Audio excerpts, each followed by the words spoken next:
Joint council വനിതാ കമ്മിറ്റിയുടെ ആഭിമുഖ്യത്തിൽ വനിതാ ദിനത്തോടനുബന്ധിച്ച് സംവാദം സംഘടിപ്പിച്ചു.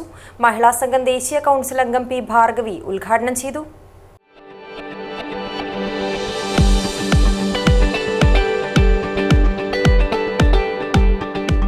കരുതലിന്റെ കാവൽ ഇനി ഇവിടെ. വിൻടച്ച് multi speciality hospital, Kasaragod. Joint council വനിതാ കമ്മിറ്റിയുടെ ആഭിമുഖ്യത്തിൽ വനിതാ ദിനത്തോടനുബന്ധിച്ച് നാരീ സങ്കല്പം എന്ന മിഥ്യ എന്ന വിഷയത്തിൽ സംവാദം നടത്തി. മഹിളാ സംഘം ദേശീയ കൗൺസിൽ അംഗം പി ഭാർഗവി ഉദ്ഘാടനം ചെയ്തു.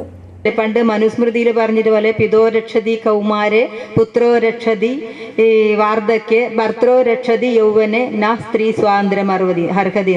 ആ രീതിയിൽ തന്നെ തുടർന്നിങ്ങോട്ടും കുറേ ആള് ആ രീതിയിൽ തന്നെ പ്രവർത്തിക്കുന്നുണ്ട്. അതിലും എല്ലാം പുരുഷന്മാരെ പറഞ്ഞിട്ടുള്ളൂ, അച്ഛനെ അമ്മേനെ പറഞ്ഞിട്ടില്ല. പിന്നെ ഭർത്താവിനെയും പുത്രിനെയും പറഞ്ഞിട്ടില്ല, അമ്മേനെയും പറഞ്ഞിട്ടില്ല, ആരെയും പറഞ്ഞിട്ടില്ല, ഭാര്യനെയും പറഞ്ഞിട്ടില്ല. അതിലെല്ലാം പറഞ്ഞത് പിതാവ്, പുത്രൻ, ഭർത്താവ് ഇവരാൽ സംരക്ഷിക്കപ്പെടേണ്ടവരാണ് നമ്മളെന്നാണ് മനുസ്മൃതിയിൽ പറഞ്ഞത്. ആ മനുസ്മൃതിയിൽ പറഞ്ഞതുപോലെയാണോ നമ്മൾ ഇന്ന് ജീവിക്കുന്നത്, നമ്മളെ സംരക്ഷിക്കുന്നത്? പക്ഷെ ഇന്ന് നമ്മൾ ഒരുപാട് മാറിക്കഴിഞ്ഞു. എ ആമിന അധ്യക്ഷത വഹിച്ചു. അഡ്വക്കേറ്റ് എസ്.എൻ. സരിത വിഷയം അവതരിപ്പിച്ചു. സംസ്ഥാന കമ്മിറ്റി അംഗം യമുന രാഘവൻ മോഡറേറ്ററായിരുന്നു. Sunitha Karicheri, P V. Nisha, K. Preetha, M. Anitha എന്നിവർ സംസാരിച്ചു. News bureau, Kasaragod.